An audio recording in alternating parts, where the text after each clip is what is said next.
gudoomiyaha dalada murashaxiinta kuraasta xildhibaanada Soomaaliland musharax xildhibaan Sakariya Saacin ayaa ra'iisul wasaare Rooble uga mahad celiyay sida dhaqsiyaha badan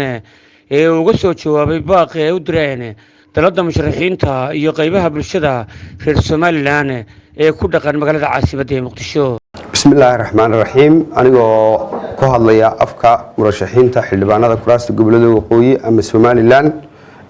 waxaan maanta halkan aanu mahadnaq iyo bogaadin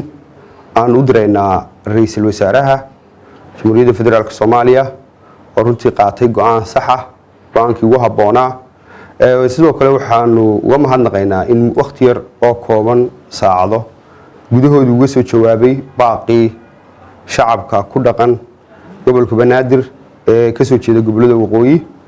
oo ahaa inuu ra'iisul wasaaruhu doorashada uu isagu go'aankeeda gaadho uu yahay isagu mas'uulka ugu sareeya ee u xil saaran